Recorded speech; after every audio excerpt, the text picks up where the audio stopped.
ओम शांति। 10/7/2023 के ईश्वरीय महावाक्य हैं। आज की साकार मुरली में बाबा ने कहा, मीठे बच्चे, बाप का राइट हैंड बन, सर्विस का शौक रख, श्रीमत पर पूरा अटेंशन दो। अखबारों में कोई सर्विस की बात निकले तो उसे पढ़कर सर्विस में लग जाओ।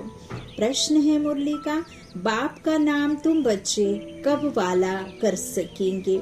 उत्तर, जब तुम्हारी चलन बड़ी रॉयल और गंभीर होगी।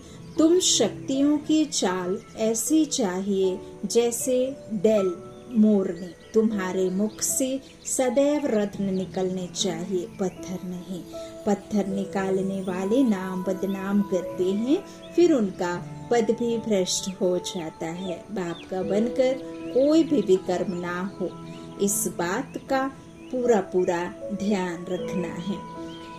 छोड़ भी दे आकाश सिंहासन, आज का गीत बड़ा प्यारा है। गीत छोड़ भी दे आकाश सिंहासन। ओम शांति। बच्चों ने गीत सुना, याद करते हैं। हे परम पिता परमात्मा, निराकार रूप बदलकर साकार में आ जाओ। वह क्या रूप बदलेगा? ऐसे तो नहीं कहेंगे कि कच्छ का रूप बनकर आओ। नहीं, यह है पाप आत्माओं की दुनिया।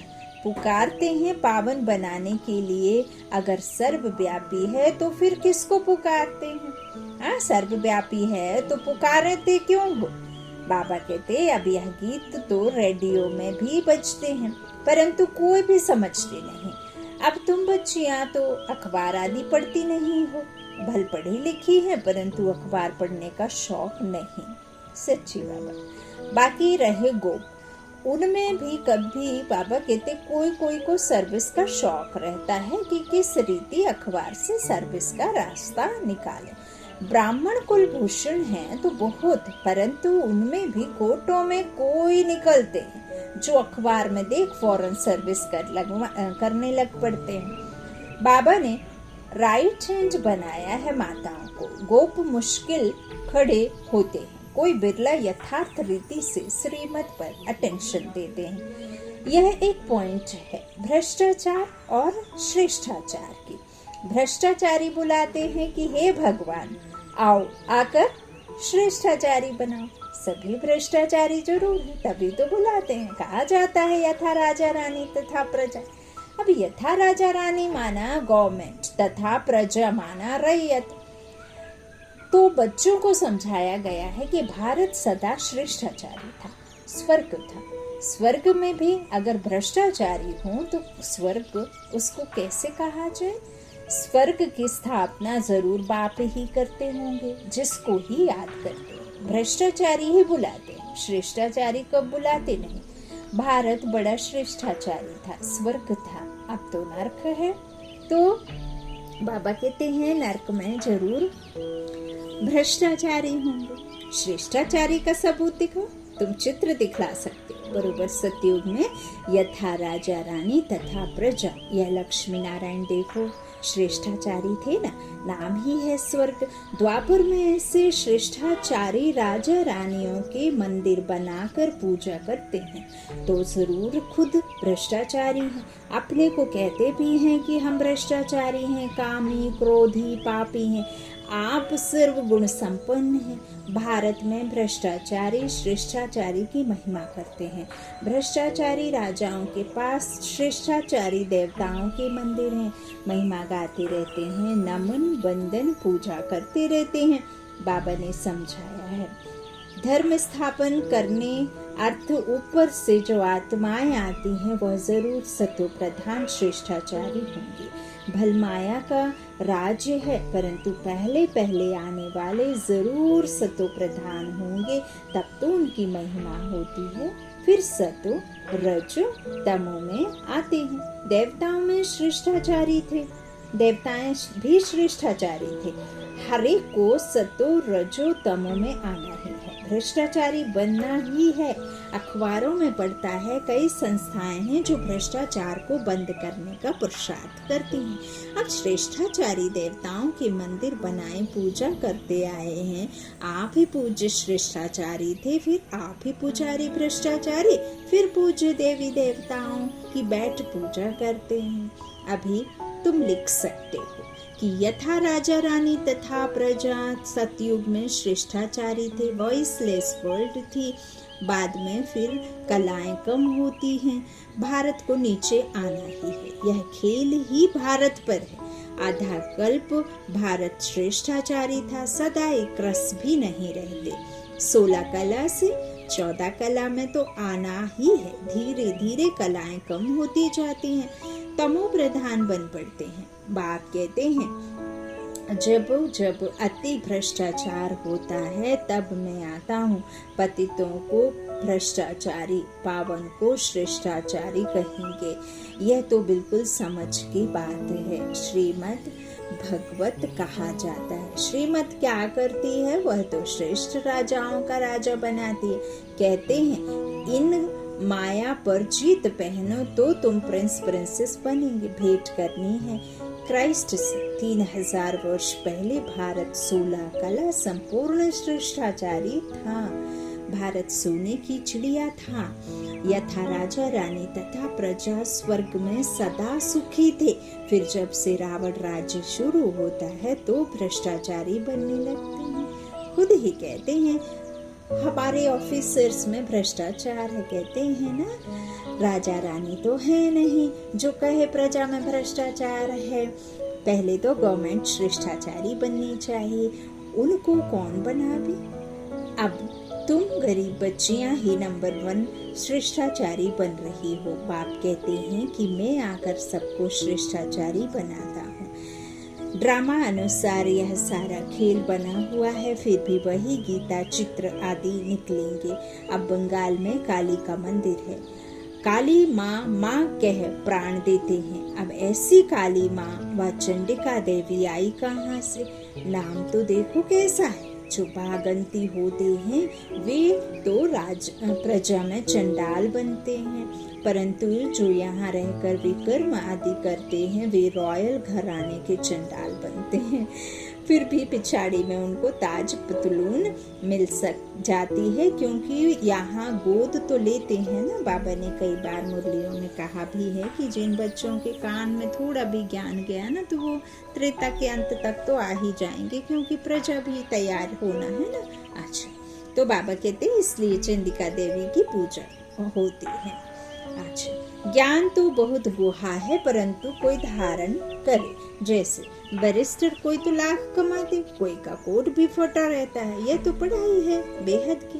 बाप ने जो विस्तार में समझाया उसको सार में लाकर 5 मिनट का भाषण बनाए अखबार में डालना चाहिए। यह भी पूछना चाहिए कि भला हिंदू धर्म किसने स्थापन किया? तो बता नहीं सके, कुछ नहीं जानते। तुम शक्तियों की चलन ऐसी गंभीर होनी चाहिए जैसे डेल मोरनी चलती है। मुख से रत्न निकलते रहे, पत्थर नहीं। वह तो पत्थर मारेंगे, तुम कभी पत्थर नहीं मारो। माना?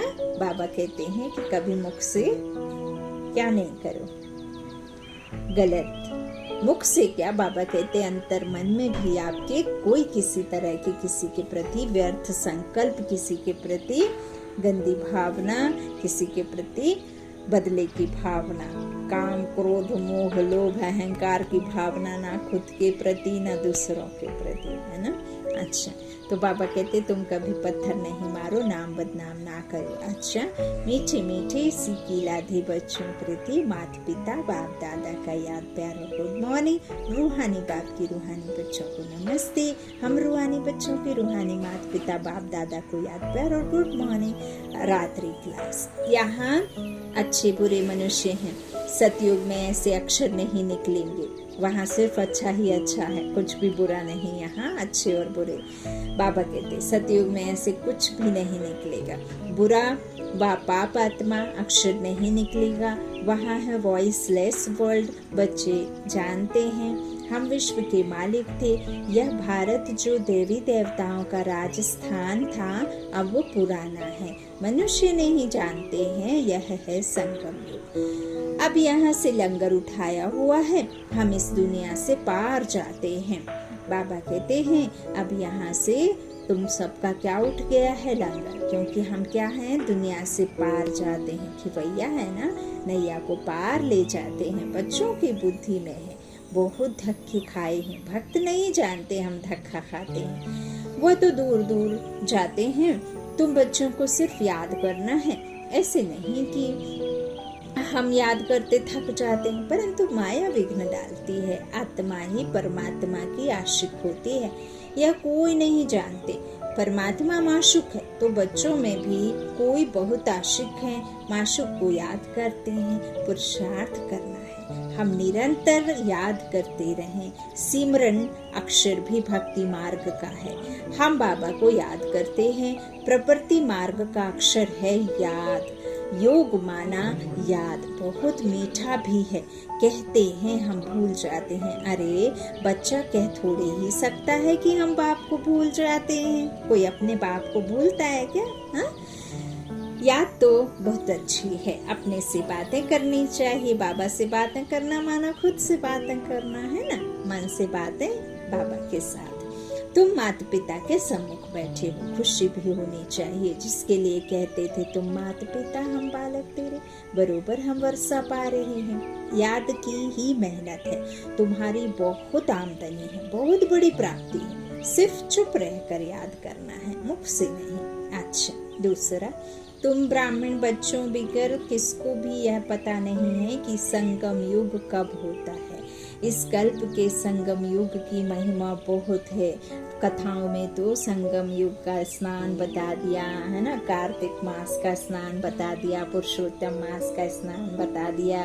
नदियों में स्नान करने से पावन बन जाते हैं, पाप विनाश होते हैं बता दिया। जबकि वो पानी तो पहाड़ों से आता है, कोई भगवान के मुख से कोई ज्ञान की वर्षा या कोई नदी से तो ज्ञान नहीं निकलेगा ना, जिससे आपकी आत्मा धुले। वो तो शरीर के धोने का, मैल छुड़ाने का है। तो बाबा कहते हैं किसको भी नहीं पता है ना, तो जिसके मन में जो आया सो कह दिया। तुम ब्राह्मण बच्चों को पता है, बाबा का राजयोग सिखलाते हैं। जो राज पाठ दे वही, उसी से तो हमें योग लगाना। वो आए तब तो अपना एड्रेस दे। बाबा कहते सतयुग के लिए तो जरूर संगम युग ही आएगा। हैं भी मनुष्य, उनमें कोई कनिष्ठ कोई उत्तम है, उनकी आगे महिमा गाते हैं। आप पुरुषोत्तम हो, आप हम कनिष्ठ हैं। आप ही बताते हैं कि मैं ऐसे हूँ, ऐसे हूँ। अभी इस पुरुषोत्तम संगम युग को तुम ब्राह्मणों बिगर कोई भी नहीं जानते। इनकी एडवर्टाइज कैसे करें जो मनुष्यों को पता पड़े। संगम युग पर भगवान ही आकर राजयोग सिखला दें। तुम जानते हो हम राजयोग सीख रहे हैं। अभी ऐसी क्या युक्ति रचे जो मनुष्यों को मालूम पड़े, परंतु होगा धीरे। अभी समय पड़ा है, बहुत गई थोड़ी रही। हम कहते हैं तो मनुष्य जल्दी पुरुषार्थ करें, नहीं तो ज्ञान सेकंड में मिलता है, जिससे तुम उसी समय सेकंड में जीवन मुक्ति पा लेंगे। जैसे ही आपने आत्मा को समझा और जैसे ही आत्मा ने परमात्मा को जान लिया, हमने जैसे ही शरीर से अपने आप को अशरीरी समझा और जैसे ही हमने निराकार को समझा, बस आपको तीर लग गया। सेकंड का काम है। जैसे ही आपने समझा कि मैं परमात्मा की संतान हूँ और उस बात पे आप अडिग हो गए, है ना, अटल विश्वास बाबा कहते ना, तो बस निश्चय हुआ और आप सेकंड में जीवन मुक्ति। परंतु तुम्हारे सिर पर आधा कल्प के पाप है, वह थोड़े ही सेकंड में कटेंगे। अब जन्म जन्मांतर के पाप हैं, वो कोई एक दिन में कट जाएंगे, सेकंड में कट जाएंगे नहीं ना।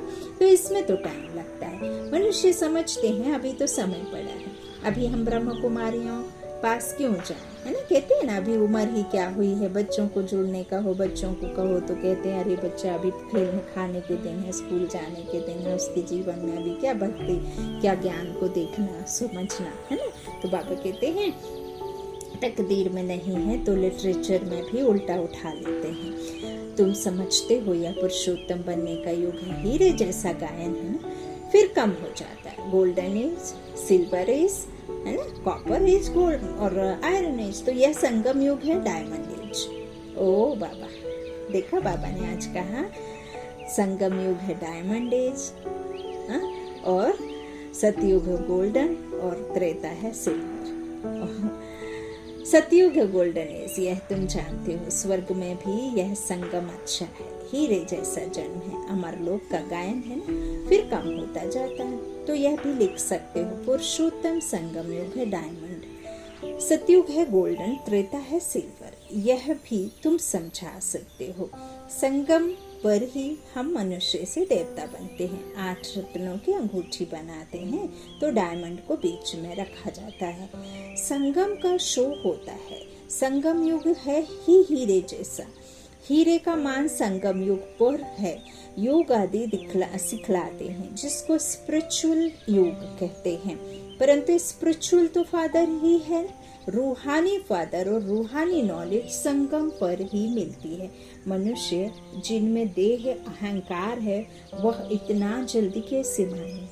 गरीब आदि को समझाया जाता है, तो यह भी लिखना है। संगम युग इज डायमंड। आयु, बाबा कहते उनकी आयु इतनी, सतयुग गोल्डन एज तो उनकी भी आयु इतनी है ना। बाबा ने क्या कहा, सतयुग में 150 वर्ष, फिर सतयुग में कम जन्म और योग बल से सतो प्रधान 16 कला संपूर्ण 1250 8 डिनाइस्टी।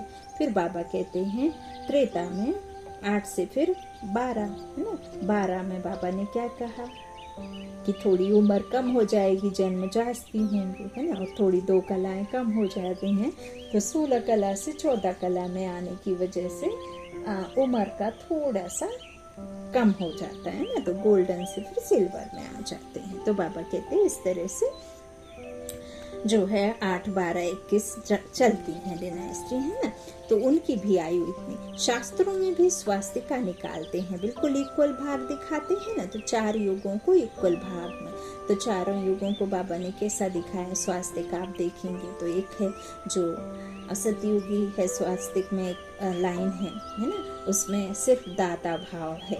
फिर एक थोड़ी सी झुक गई जिसमें थोड़ी कलाएं कम, फिर एक ऐसे सिर्फ लेने वाले, और कलयुग में खड़ा दिखाते हैं, तो कलयुग मतलब बिल्कुल घोर कलयुग है ना, सिर्फ और सिर्फ लेना, देना तो कोई नहीं जानता। तो बाबा कहते स्वास्तिका निकालते हैं, वो भी इसी का सूचक है, इसी का प्रतीक है। तो तुम बच्चों को भी यह याद रहे तो कितनी खुशी रहनी चाहिए।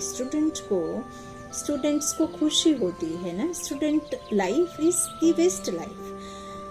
यह तो सोर्स ऑफ इनकम है, यह है मनुष्य से देवता बनने की पाठशाला। बाबा कहते जो आप स्कूल में पढ़ाई करते हैं, लौकिक में पढ़ाई करते हैं, उसे कहते हैं सोर्स ऑफ इनकम है। लेकिन यह बाबा जो कह रहे हैं पढ़ाई पढ़ाते हैं, यह है मनुष्य से देवता बनने की पाठशाला। देवताएं तो विश्व के मालिक थे, यह भी तुमको मालूम है, तो अथाह खुशी होनी चाहिए। इसलिए गायन है अतीन्द्रिय सुख गोपी वल्लभ के गोप गोपियों से पूछो। टीचर अंत तक पढ़ाते हैं तो उनको अंत तक याद करना चाहिए। भगवान पढ़ाते हैं और फिर भगवान साथ भी ले जाएंगे। पुकारते भी हैं लिबरेटर गाइड, दुख से छुड़ाओ।